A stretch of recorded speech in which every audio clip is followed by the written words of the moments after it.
જય શ્રી કૃષ્ણ, જય માતાજી. સ્વાગત છે તમારું અમારા નવા વ્લોગમાં. આજે વર્ષનો છેલ્લો દિવસ એટલે કે 31st દિવસ અને બીજા નંબરમાં કે 2023 પૂરું થયું છે અને આવતીકાલથી 24 બેસશે. એટલે આમ તો આપણું નવું વર્ષ તો ગુજરાતીમાં ગણીએ તો દિવાળી અને નવું વર્ષ શરૂ થઈ જ ગયું છે, પણ આમ આપણે કેલેન્ડર મુજબ આવીએ તો આપણું નવું વર્ષ આવતીકાલથી શરૂ થાય અને આજે છેલ્લો દિવસ ગણાય. તો બહુ મસ્ત 2023 ગઈ છે. ગાયોની હારે આપણી ગંગા વૈયાણી, ઉમા વૈયાણી, માયા વૈયાણી અને ભગવાન આમને બસ ગાયો હારે પ્રેમ અમને રાખવા દે અને સદાય અમને વરસાદ જો આપણો રહે. અગમન ઓન તો થોડુંક વરસાદ ઓછો હોવાને લીધે વરસ થોડુંક આમ તેમ થયું હતું, આ વખતે ખીહેર ઉપર ખાતરી ઉપર આધારે વર્ષે સારું થાય. અને બીજા નંબરમાં કે માલનો નિરાવ હોય તો આપણે વાંધો ન આવે ને હજી તો ક્યારેય વાંધો નથી આવ્યો. ભગવાન આમને 2024 પણ બહુ મસ્ત જાય અને ગાયો હારે જે દિવસો કાઢ્યા એનાથી પણ આગળ વધારે આપણી ગાયો વધે અને દિવસો કાઢી એવી ભગવાનના ચરણોમાં પ્રાર્થના કરશું આવતીકાલે. અને ગાયો હારે રહેવાનો આનંદ જ કંઈક અલગ હોય છે. આપણે ગમે એ જગ્યાએ જઈએ એવું નથી હોતું, જે જેની પસંદગી ઉપર આધાર રહેશે. જ્યારે હું નાની હતી ત્યારે પપ્પાને ઘરે એક જ ગાય રાખતા, બાકી ભેહું રાખતા. તો બને ત્યાં સુધી હું નાનપણમાંથી ગાયનું જ દૂધ ખાઉં છું. જો કે ન હોય તો ભેંનું પણ દૂધ ખાતી, પણ જ્યારથી અહીંયા છે તે એટલે એકાબીજી ગાય, જો કે આ ગંગા વિયાણી હોય તો ગંગા અથવા એનું દૂધ ન હોય તો બીજી ગાયનું અને ગાયના દૂધની આટલી આદત પડી ગઈ છે કે હવે કદાચ ભેંસનું દૂધ 10 ફેટનું આપે કે 5 ફેટનું આપે એ ન ભાવે. ગાયનું દૂધ હોય તો જ તે ભાવે અને દૂધ ન હોય ને તો એમને ખાવું ગમે પણ આમ ન ભાવે, એટલી આદત પડી ગઈ છે. અને ગાયના દૂધની એક ખાસિયત છે, પહેલાં હું જ્યારે નાની હતી ત્યારે ભેંસનું દૂધ ખાતી તો એનાથી ભેંસના દૂધથી ઊંઘ રહેતી થોડીક, આપણને બપોરે અથવા તો થાકી જાય, ઊંઘ આવી જાય, કંટાળો આવે એવું બધું થતું. અને છેલ્લા 10 વર્ષથી ગાયનું દૂધ ખાઉં છું. ક્યારે સવારે 4 વાગે ઉઠી પણ કંટાળો નથી આવતો કે હાલો આજ તો કંટાળો આવે છે, આજ તો ઊંઘ આવે છે. હા, એક થાકી ગયા હોય તો એક અલગ સવાલ છે.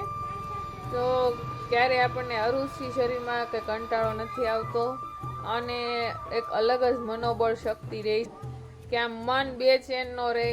હંમેશા આપણું મન આમ નવા વિચાર હારે જોડાયેલું જ રહે. તો એ એક પાક્કી શક્તિ છે, કારણ કે મેં દૂધ ખાધું એટલે મારો અનુભવ બોલે છે. અને ગાયનો પ્રેમ તો કંઈક અલગ જ હોય છે એના વાસરું હારે. અને ગાયનો પ્રેમ એક એવો હોય માણસ કરતાં સમજણ વધારે હોય. એની હારે આપણે રોજ રહી એટલે આપણને ખબર પણ પડી જાય કે ગાય આપણી હારે વાતું કરે છે, ગાય આપણને કંઈક કહેવા માંગે છે, આપણે એને કહીએ, પછી આપણે એને વાત કરીએ ને તો પણ આપણું માને. પણ એ બધું ક્યારે બને? જ્યારે ઝાઝો સમય એની હારે રહી, એને રોજની માટે આપણે એની હારે હારે જાવું આવવું, ફેરવવું, પાવું, તો આપણને આ બધી અનુભૂતિ થાય. બાકી આપણે આમ મહિનો દિવસ રાખ્યા હોય, 6 મહિના રાખ્યા હોય તો એમ અનુભૂતિ આપણને ન થાય. તો આ ગાયની એવી કંઈક ખાસિયત છે ને ભગવાનને પ્રાર્થના કરશું કે 2024માં આપણી યારે આમને એમ ગાયનો પ્રેમ જળવાઈ રહી.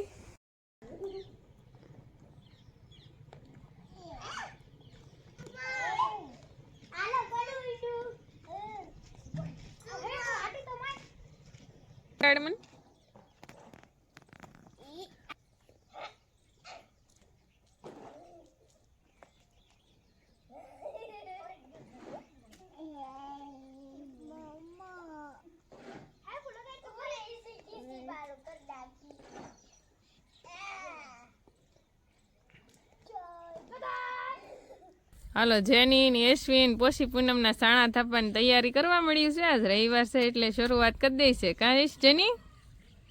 તો પોષી પૂનમની તૈયારી થવા મળી છે. તને પૂર્વા આવે છે તે તને આવડશે એશ્વી સાણા થતા? જેની તો દર વખતે થાપે છે, જેનીને આવડે છે. કાં જેની?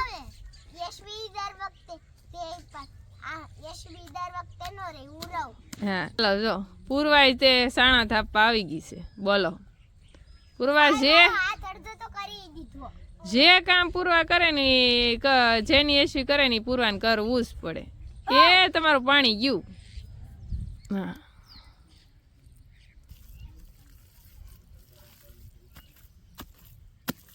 જય શ્રી કૃષ્ણ, જય માતાજી. તો આજે આપણે શાળા સ્થાપવાની શરૂઆત કરી દીધી છે. પૂનમ છે, પૂનમ રહીશું. તો મોટા રે ને છોકરીઓ લઈએ યશવીને તો આવતા ને હજી શીખડાવું છું. મને આવડે છે આમ તો થોડા થોડા ડીગી.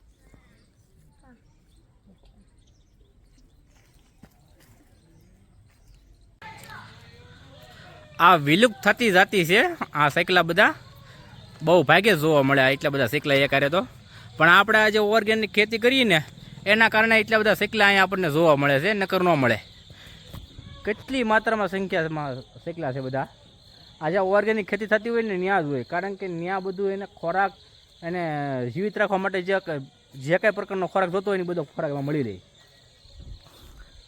એટલે ઓર્ગેનિક ખેતી કરતા હોય ને તો સૈકલા માટે પણ કામનું માણા માટે પણ કામનું એટલું ઉપયોગી છે તો જુઓ કેટલા સૈકલા છે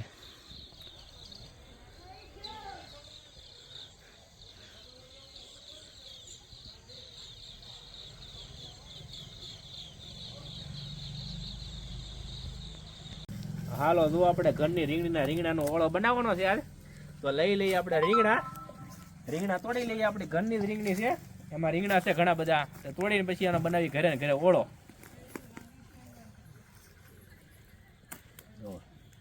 થોડાક નાના થોડાક મોટા છે પણ બધા મસ્ત મસ્ત રીંગણા છે વીણી લઈએ હવે આમાંથી રીંગણા આપણે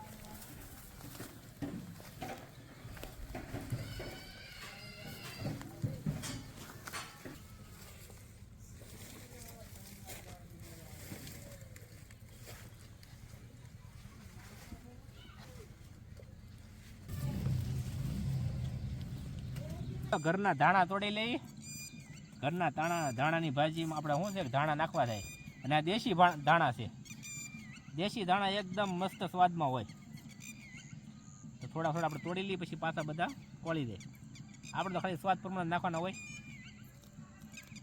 હાલો પછી લહણ હજી તો બહુ મોટું નથી થયું પણ તોય ઉપયોગમાં લઈએ આપણે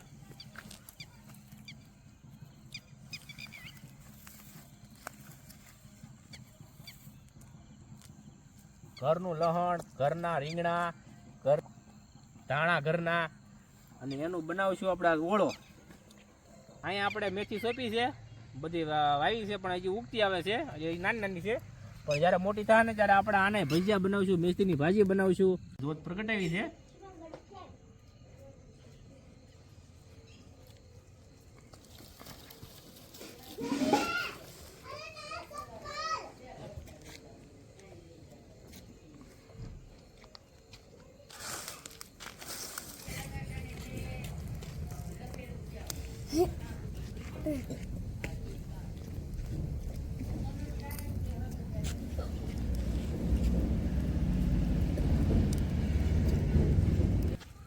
ઓળો થવા માટે આપણો તૈયાર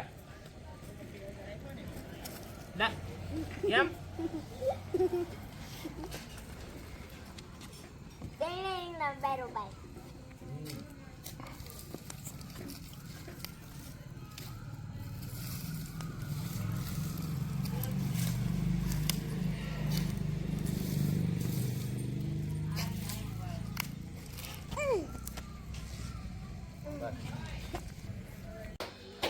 દક્ષા અહીંયા છે ને બધું મળવા મળ્યું છે મસાલો ઓળા માટે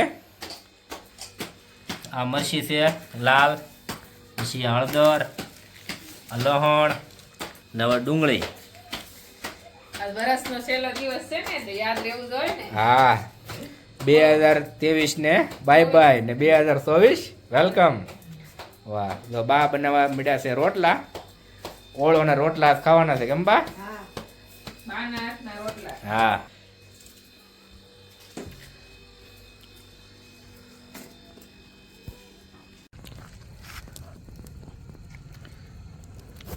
પૂર્વા ઓળો બનાવવાનો છે હે પૂર્વા હે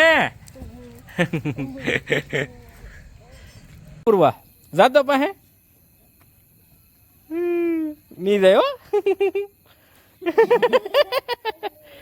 વહી આવી હે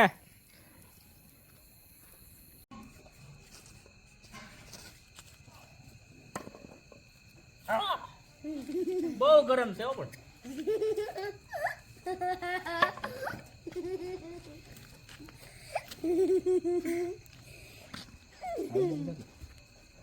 જો ભરતું વઘાર કાંઈ નથી નાખવાનું, ખાલી આપણે હિંગ જ નાખવાની છે. હા બાકી બધા લીલા મરચા, લીલું લહાણ,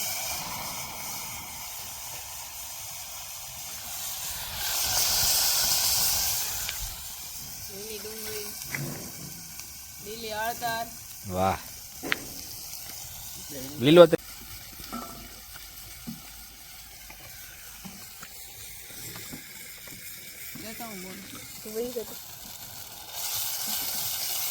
આપણે રસોઈ બનાવતા હોય, ચૂલે બનાવતા હોય, ગેસે બનાવતા હોય, પણ જે ફળિયા વચ્ચે અને આવી રીતના જે રસોઈ બનાવીને એ આનંદ કંઈક અલગ જ હોય. અને લાગે જ નહીં કે આપણે રસોઈ બનાવી, અકળામણ કે કાંઈ આપણને થાય નહીં, તાપ તડતપો ન લાગે ઠંડીમાં. હું